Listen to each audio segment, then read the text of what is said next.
Hello दोस्तों, आसबत पाठशाला YouTube channel में आप सभी लोगों का एक बार फिर से स्वागत है। और मैं हूं Pradeep Jha.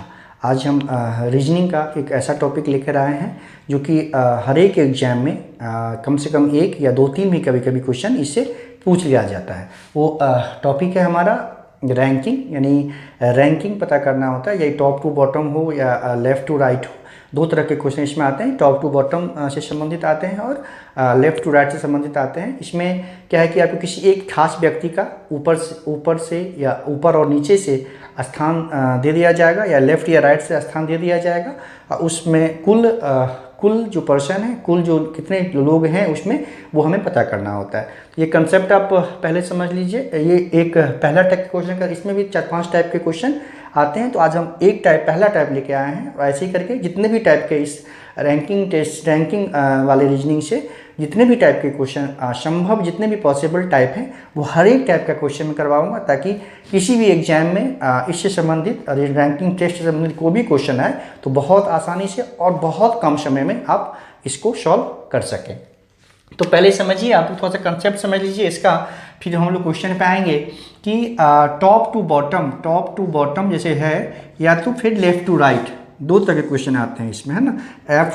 Left to right, मान लीजिए कि दे देता है किसी मान लीजिए ए पर्सन है, इसका आपको दे देगा कि टॉप टू, इसका जो रैंक है मान लीजिए 10 है, नीचे ऊपर से 10 है, और नीचे से इसका रैंक जो नीचे से जो स्थान है इसका मान लीजिए 12 है ना।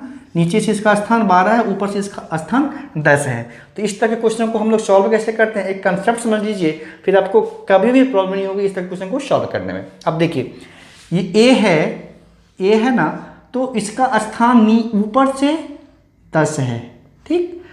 तो इसका मतलब ये हुआ कि ए से ऊपर कितने 9 लोग होंगे, ए से ऊपर 9 लोग होंगे, और फिर यहाँ से नीचे से इसका स्थान दिया हुआ कि 12th है, मतलब ए जो है 12वां स्थान पे नीचे से। तो इसका मतलब ये हुआ कि नीचे जो है 11 है, नीचे जो है 11 है। इसमें देखिए, तो इसको दो तरह से सॉल्व कर सकते हैं। पहला क्या है, तो कुल निकालने के लिए क्या करेंगे, 9 + 11 + 1 कर देंगे। क्यों कि ऊपर से रैंक इसका 10 है, इसका मतलब ए से पहले 9 लोग हैं, तभी तो उसका रैंक 10th होगा ना। तो ए से पहले 9 लोग हो गए, फिर नीचे से उसका जो स्थान है वो 12वां है, 12th है। इसका मतलब ए के नीचे 11 लोग हैं, तभी तो उसका स्थान 12वां है ना। एक ए खुद हो गया, एक ए जो हो गया वो खुद हो गया। तो एक तो ऊपर में एक के अलावा कितने लोग हैं, 9 लोग होंगे। नीचे से में एक के अलावा कितने लोग होंगे, 11 लोग होंगे, और एक खुद ए होगा, एक। तो 11 + 9 हो गया आपका 20, और ये होगा 21। ये तो हो गया एक तरीका, ये हो गया पता करने का आपको, है ना। दूसरा तरीका ये हो गया कि आप देखिए, नीचे से ये ऊपर से कितना है, 10 है, तो 10 प्लस नीचे से कितना है, 12 है, 12 है ना। 10 + 12। अब देखिए इसमें क्या है, ये चीज़ आप ध्यान दीजिए, इसमें ए 2 बार आ गया है ना। ए जो है 10, यहाँ पे भी 10 है, ये भी ए आ गया, और 12 में भी ए आ गया, है ना। 10 ए जो है वो 2 बार आ गया ना, ए को आना चाहिए एक ही बार। तो फिर क्या करेंगे, हम इसमें से 1 माइनस कर देंगे, आंसर दोनों में सेम आएगा, 22 - 1, ठीक है। 22 - 1 आंसर 21 आएगा। यही सेम कंसेप्ट जो है आपको इधर लेफ्ट टू राइट वाले में भी होगा।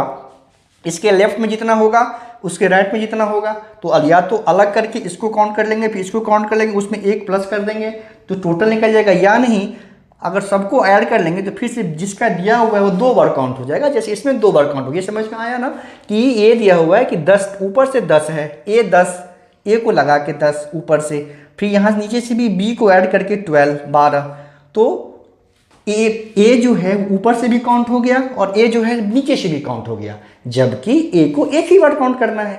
तो क्या करेंगे, दोनों को ऐड, जितना ए का स्थान ऊपर से है 10 प्लस जितना नीचे से है 12, उसमें से 1 माइनस कर देंगे। -1 क्यों किया ये आपको समझ में आ गया होगा कि दोनों तरफ से काउंट करने पे ए जो है वो 2 बार काउंट हो गया, तो इसीलिए हम उसको एक ही बार काउंट करना है, तो इसलिए 1 हमने माइनस कर दिया। तो लेफ्ट टू राइट वाले में यही कंसेप्ट लागू होगा कि मान लीजिए कोई पर्सन है कि इसका स्थान जो है बाएं से कुछ है, दाएं से कुछ है, ठीक है। तो जितना बाएं से होगा उसको लिखेंगे, फिर दाएं से जो होगा उसको लिखेंगे, उसमें से एक माइनस कर देंगे, है ना। तो आप देखिए ये जो हमारा इस तरह से एक फॉर्मूला निकल के आता है, इसमें कंसेप्ट समझ में आ गया कि आपको कैसे सॉल्व करना है। आपको जो आसान लगे दोनों तरीके में से किसी एक को आप यूज कर सकते हैं।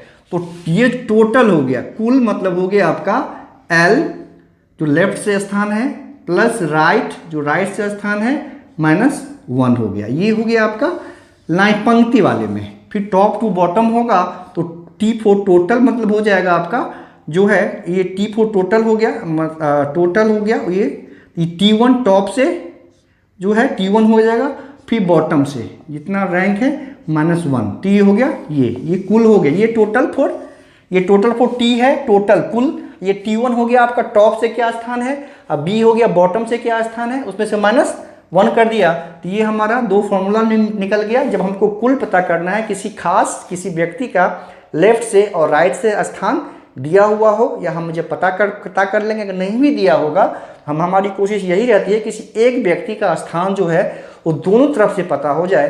फिर इस फॉर्मूले को उपयोग करके हम कितने कुल जो स्टूडेंट, कुल जो लोग हैं, कुल जो व्यक्ति हैं उसको बहुत आसानी से पता कर सकते हैं। तो ये हो गया हमारा फॉर्मूला।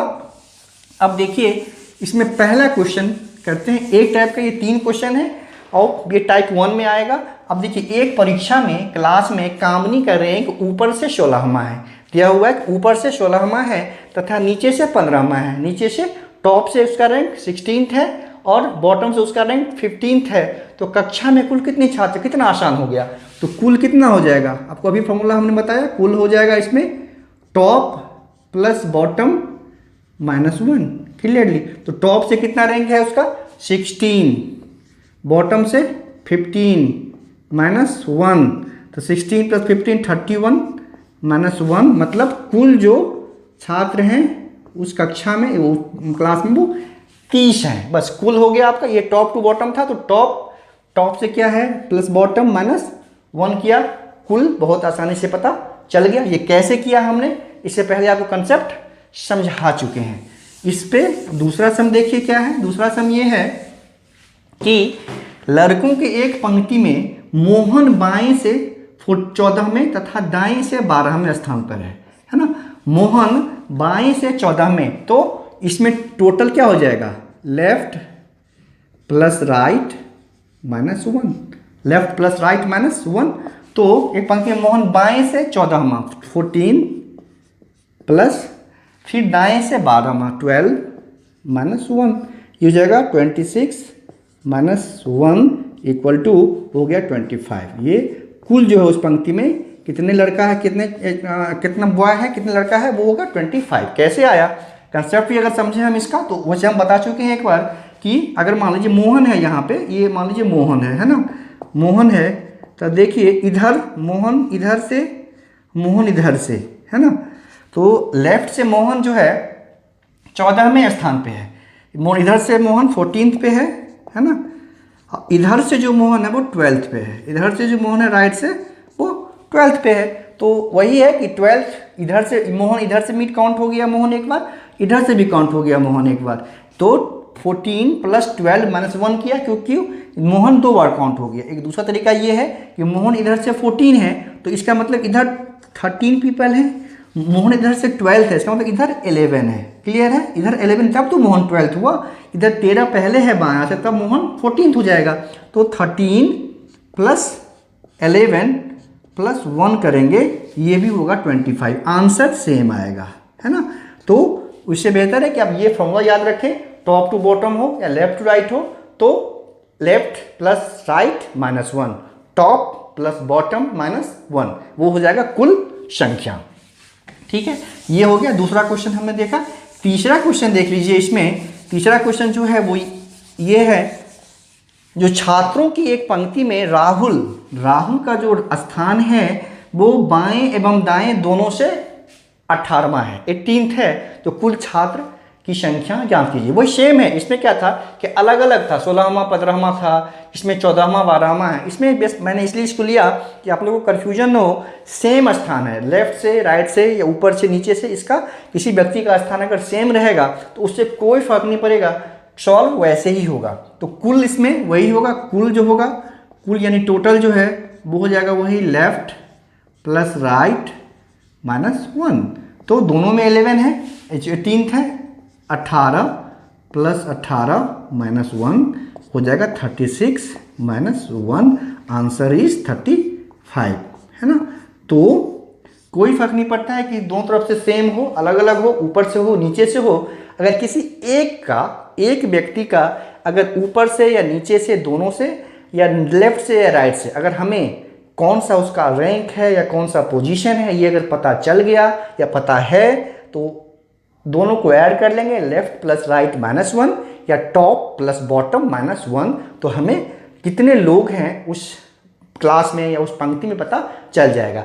अगर हमें कभी नहीं पता होता है, उस केस में भी हमारी कोशिश यही होती है कि किसी एक व्यक्ति का हम दोनों तरफ से स्थान पता कर लें या ऊपर से नीचे से रैंक पता कर लें। उस तरह का क्वेश्चन हम आगे करेंगे, आएगा उस अलग टाइप में वैसा क्वेश्चन आएगा। तो आज हमने कुछ नहीं किया कि जब किसी व्यक्ति का ऊपर या नीचे से, लेफ्ट या राइट से, दोनों तरफ से उसका स्थान या पोजीशन दिया हुआ हो, तो उस पंक्ति में या उस वर्ग में कितने छात्र हैं, कुल कितने लोग हैं, हम बहुत आसानी से पता कर सकते हैं। कुछ सेकेंड में आप सॉल्व कर सकते हैं इसको। आशा है कि ये चीज़ें समझ में आ गई होगी। अगर अच्छे से समझ में आया हो तो प्लीज़ ये जो चैनल है आर्यभट्ट पाठशाला, उसको लाइक, सब्सक्राइब और शेयर अवश्य करें। धन्यवाद।